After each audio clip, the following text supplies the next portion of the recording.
Hello everyone, welcome back to KSK's Cricket. And here we are with Team RCB to see their chances for qualifying for IPL 2024 playoffs. Let's go. Mr. Sriram, what do you think about the squad? Squad வந்து okay தான். ஆனா எனக்கு அவங்க ஆக்ஷனோட strategy தான் எனக்கு இப்போ வரைக்கும் புரியவே இல்லை. கமெண்ட்ஸ்க்கு 23 கோடி வச்சுட்டு 20.5 வரைக்கும் கமெண்ட்ஸ்க்கு போறாங்க. அவங்க பேக்கப்ஸ்க்கு ஆளே இல்லை. ஃபாஸ்ட் பவுலிங்க்கு ஸ்பின்னர் வந்து ஷபாஸ் அஹ்மத் மட்டும் தான் வச்சிருந்தாங்க, அவரையும் ட்ரேட் பண்ணிட்டாங்க. அசரங்காவை ரிலீஸ் பண்ணிட்டாங்க. அப்புறம் என்ன இதுல அவங்க வந்து கமெண்ட்ஸ்க்கு போனாங்கன்னு எனக்கு புரியல.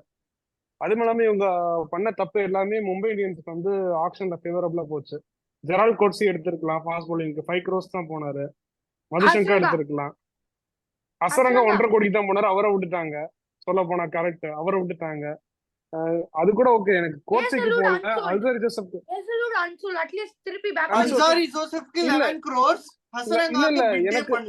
இல்ல ஆர்சிபி பண்ற எப்பவுமே பண்ற தப்பதான் இந்த தடவை பண்ணாங்க. எனக்கு ரொம்ப இதுவா தான் இருந்துச்சு. ஏன் இந்த ஒரு ஃபேன்சியான பிளேயர்ஸ் பேட் கமின்ஸ் ஸ்டாருக்கு தான் போகணும்னு சொல்லிட்டு முன்னாடி இந்த கோட்ஸை விட்டுட்டாங்க, ஷர்துல் தாக்கூரை விட்டுட்டாங்க.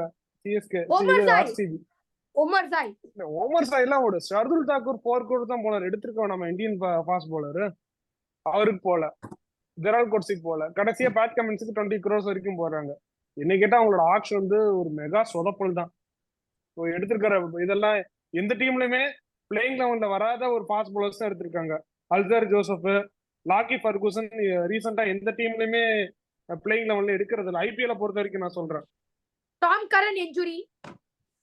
டாம் கரனா ஒரு பிளேயரே கிடையாது, அவரை போய் எடுத்து வச்சிருக்காங்க. எஸ்ஜேஎல் ஓகே, ஒரு டீசென்டான பவுலர், அவ்வளவுதான். மத்தபடி இன்னைக்கு கேட்டா இவங்களோட ஆக்ஷன் வந்து மெகா சொதப்பல். அதே மாதிரிதான் டீமும் சொதப்பலா இருக்க போது பவுலிங்ல. நீங்க என்னன்னா நம்ம வந்து நம்மளோட ஸ்ட்ரென்த்துக்கு நம்மளோட இப்போ அவங்களோட ஸ்லாட்டே பாருங்க. ஸ்பின் ஆப்ஷன் யார் இருக்கா ஆர்சிபிக்கு? Main spin bowler Maxwell. அவ்வளவுதான். மயங்க் தாகர் ஒருத்தர் இருக்காரு, அவரு ஃபிட்டாரோ இல்லையோ இவ்வளவுதான் ஆப்ஷன் இருக்கு. இப்படி ஒரு அதுவும் எந்த சேப்பாக் போனாலும் நான் சொன்ன மாதிரி 3-4 கிரவுண்ட் வெறும் கேமரன் கிரீன் வந்து 11.5 கோடி எடுத்துருந்தாங்க. எனக்கு இருக்கிறதுல சர்ப்ரைசிங் வந்து இப்பவுமே நினைக்கிறேன் 20.5 வரைக்கும் கமின்ஸ்க்கு எப்படி போனாங்க. இத்தனைக்கு ஒரு பிளேயர் கூட அப்ப எடுக்கவே இல்ல. கேமரன் கிரீன் அவங்க ட்ரேடே பண்ணிருக்க கூடாது. அப்ப அவங்களுக்கு கொஞ்சம் பட்ஜெட் இருந்திருக்கும். ஆமா ஆமா ஆமா, ஆக்ஷன்ல போயிருக்க மாட்டாரு. ஆமா, போயிருக்க மாட்டாங்க. இல்ல அதோட கமின்ஸ்க்கு எதுக்கு 20.5 crores, வெறும் 23 crores வச்சுக்கிட்டு நீங்க ரிலீஸ் பண்ணது? இவ யாரு ஏசல் ரிலீஸ் பண்ணியாச்சு, ஹர்ஷல் பட்டேல ரிலீஸ் பண்ணியாச்சு, அசரங்கா ரிலீஸ் பண்ணியாச்சு. அசரங்கா 1.5 கோடிக்கு எடுத்திருக்கலாம் ஈஸியா. பட் ஆனா அவங்க தப்பு வந்து ஆக்ஷனுக்கு முன்னாடி பண்ணல, ட்ரேடிங் விண்டோலயும் பண்ணல, ரிலீஸ் பண்ணும்போதே பண்ணிட்டாங்க. இந்த சீசன்ல என்ன நடக்க போகுதுன்னா பர்ஃபெக்ட் எக்ஸாம்பிள். நீங்க வந்து உங்க பவுலிங் யூனிட்ட வந்து கலைச்சு போட்டீங்கன்னா உங்க டீமோட பெர்ஃபார்மன்ஸ் இப்படி இருக்குமா? அதான் இல்ல சிம்பிளா நான் சொல்றேன். மும்பை ஆல்ரெடி ஃபாஸ்ட் பவுலிங் வச்சிருக்காங்க. பும்ரா எல்லாருமே இருக்கதான் செய்யறாங்க. ஹார்திக் பாண்டியா, ஆகாஷ் மத்வாலா இருக்காங்க. வெறும் 17 crores தான் ஆக்ஷன்ல போனாங்க. எடுத்த பிளேயர்ஸோட குவாலிட்டியை பாருங்க. 4 பிளேயர்ஸ், 5 பிளேயர்ஸ், 4 பிளேயர்ஸ். சரி, 4ல வந்து ஒரு பிளேயர் நுவான் துஷாரா கூட ஒரு அன்னோன் கமாடிட்டி விட்டுருங்க. மதுசங்கா, ஜெரால் கோட்ஸி, முகமது நபி மாதிரி ஒரு பிளேயர் இவங்க எடுத்திருக்கலாம்.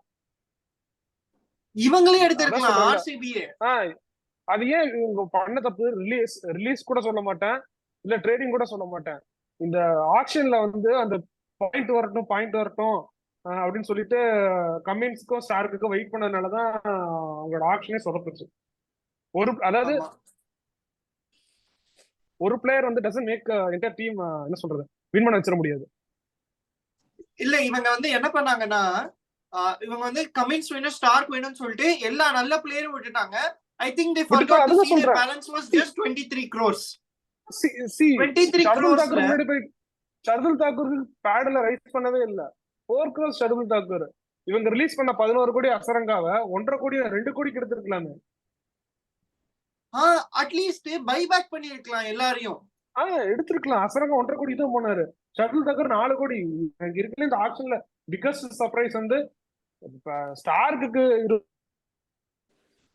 25 கோடி போறாங்க, கமின்ஸுக்கு 20 கோடி போறாங்க. Shardul Thakur proven player, Indian பிளேயருக்கு 4 கோடி.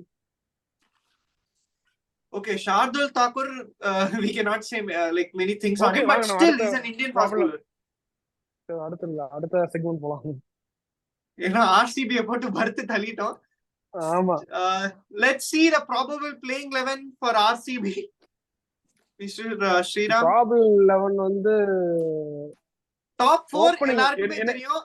இல்ல என்னை பொறுத்தவரைக்கும் கோலி ப்ராப்ளம். இல்ல ஓப்பனிங் வந்து எனக்கு கேட்டா இவர் வரக்கூடாதுன்னு தான் நினைப்பேன். நான் கோலி வந்து ஒன்று தான் இறங்கணும்னு நினைப்பேன். நான் மிடில் ஆர்டர் ஸ்ட்ராங் பண்றதுக்காக சொல்றேன். கோலி, கேமரூன் கிரீனும் பாஃப், ஒன்டன் கோலி, ரஜத் படித்தார், மேக்ஸ்வெல், அதுக்கப்புறம் லோமர், தினேஷ் கார்த்திக், அதுக்கப்புறம் சிராஜ், ஆகாஷ் தீப், இவங்க எடுத்து அல்சரி Joseph, லாக்கி Ferguson.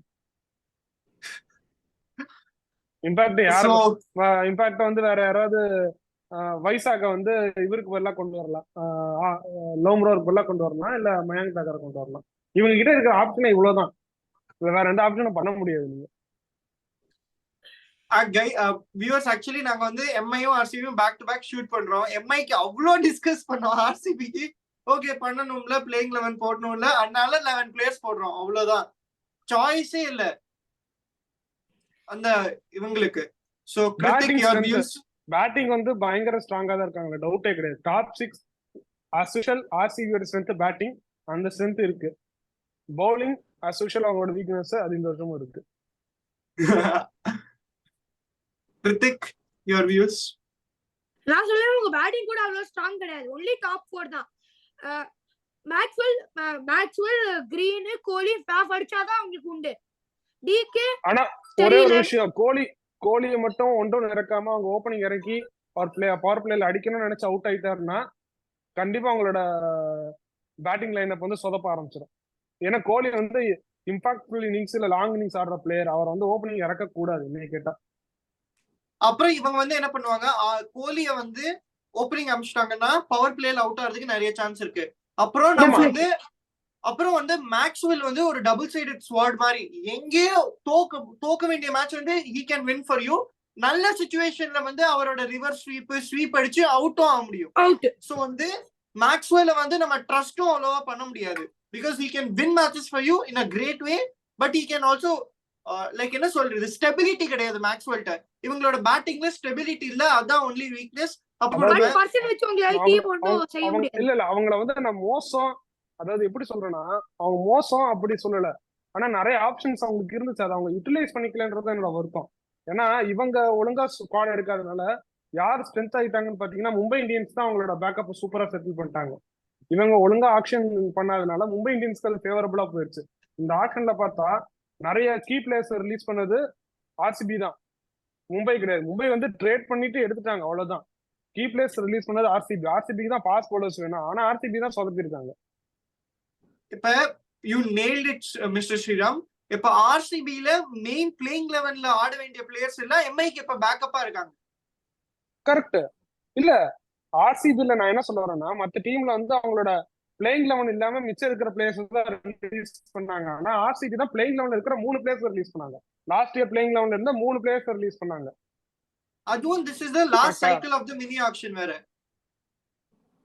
Okay so okay, நான் என்ன நினைக்கிறேன்னா அவங்க வந்து கோச்சிய மதுஷங்கர் போலட்டியும் அட்லீஸ்ட் ஸ்ரேயஸ் கோபால் ஆச்சு எடுத்துக்கலாம். அவருக்கு நல்ல ஐபிஎல் எக்ஸ்பீரியன்ஸ் இருக்கு. கர்நாடகா பிளேயர் அவரு. அட்லீஸ்ட் கொஞ்சம் லோக்கலைட்ஸ் எடுத்துக்கலாம், அட்லீஸ்ட் லோக்கல் பிளேயர்ஸ் க்ரூம் பண்ணி ஏதாவது ஒன்று பண்ணிருக்கலாம். Any chance, unfortunately or fortunately, is there a chance of 0.1% of RCB reaching the playoffs? Straight away no. இல்ல நான் ஆர்சிபி ரூல் அவுட் பண்ண மாட்டேன், வரவே முடியாது, இல்ல பாட்டம் 10 அந்த மாதிரி எல்லாம் பண்ண மாட்டேன். கண்டிப்பா டாப் 4 ரொம்ப ரொம்ப கஷ்டம் தான். ஸோ யாராவது ஒரு சூப்பரான ஒரு சீசன் இருக்கணும், ஒரு நல்ல ஃபார்ம்ல சிராஜ் இருக்கணும், அந்த மாதிரி ஏதாவது ஒரு மிராக்கிள் நடந்தாதான் நடக்குமே தவிர, இல்லைன்னா உங்களுக்கு வந்து டாப் 4ல மேபி ஒரு 6 to 8க்குள்ள இருக்கலாம்னு நினைக்கிறேன். பட் ஆனா டாப் 4க்கு வாய்ப்பு இல்லை. கிருத்தி, நீ என்ன நினைக்கிற? நான் சொன்ன மாதிரி பேட்டிங் பண்ணா 280 அடிக்கணும், டிஃபெண்ட் பண்ணா 268 டிஃபெண்ட் பண்ணணும் அந்த மாதிரி தான் 260 அந்த மாதிரி இது பண்ணணும். நான் கைண்ட் கிடையாது மிஸ்டர் ஸ்ரீரா மாதிரி, அதனால I am going to rule out them 8th ல இருந்து 10th பொசிஷன்ல தான் இருப்பாங்க. நானும் ரூல் அவுட் பண்ணிட்டேன், அவங்கள டாப் 4 கிடையாதுன்னு சொல்லிட்டேன். அதுக்கப்புறம் எங்க வந்தா என்ன? So வந்து as everyone except those 11 players of RCB, நானும் அதே தான் சொல்லுவேன். Number 8 to 10 spot is waiting for you. But ஆனா மேட்சஸ் தோக்கல மாட்டாங்க. ஒரு மேட்ச் வந்து ஃபாஃப் அடிச்சு ஜெயிச்சு கொடுத்துருவாரு, இன்னொரு மேட்ச் கோலி அடிச்சு ஜெயிச்சு கொடுத்துருவாரு, இன்னொரு மேட்ச் மேக்ஸ்வெல் அடிச்சு ஜெயிச்சு கொடுத்துருவாரு. 3 மேட்சஸ் கண்டிப்பா ஜெயிப்பாங்க. பட் ஆனா இன்னும் நம்ம இன்னொரு விஷயம் பார்க்கணும். அவங்க சிராஜ் வேற மீன்ஸ் அவர் வந்து சம பவுலர். பட் ஆனா அந்த 4 ஓவர்ஸ்ல அவர் அவ்வளவு டிஃபரன்ஸ் கிரியேட் பண்ண முடியாது அவரால் பூம்ரா மாதிரி. பட் ஆனா அதனால 3 மேட்சஸ் ஜெயிச்சிருவாங்க கன்ஃபார்மா. So that's it. சோ இல்ல ஒரு இப்போ ஆர்சிபி நம்ம வருத்த இருக்கிறோன்ற ஒரு இது கிடையாது.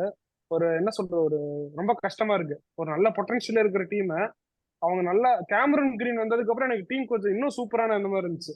ஓகே, நல்ல மிடில் ஆர்டர் ஸ்ட்ராங் ஆயிருச்சு, இன்னும் ஒரு ஃபாஸ்ட் பவுலர்ஸ் மட்டும் கொஞ்சம் கரெக்டா அலைன்மெண்ட் ஆகினா நல்ல டீம் ஆயிருவாங்கன்ற மாதிரி நான் ரொம்ப எதிர்பார்த்தேன். ஒரு ஃப்ரஸ்ட்ரேஷன்ல சொல்றதுதான், மற்றபடி ஆர்சிபி போக்கணும்ன்ற இது கிடையாது. ஒரு ஃப்ரஸ்ட்ரேஷன், ஒழுங்கா எடுக்கலையன்ற ஒரு I don't know what are the RCB management doing. Mike Hesson வந்து நல்லா தான் பண்ணிட்டு இருந்தாரு. 5 சீசனுக்கு 4 வாட்டி பிளே ஆஃப் போனாங்க. இதுக்கு அவர் தூக்கி ஆண்டி ஃப்ளவர், சஞ்சய் பங்கர தூக்கி இவர் அவங்க ரொம்ப கோச்சஸ் மாத்துறாங்கன்னு நான் நம்புறேன். எனக்கு ஒரே ஒரு விஷயம் தான் பயமா இருக்கு ஆர்சிபி பத்தி. ஆர்சிபி வந்து பஞ்சாபோட ஸ்ட்ராட்டஜியை இம்ப்ளிமெண்ட் பண்றாங்களோ தான் எனக்கு பயமா இருக்கு.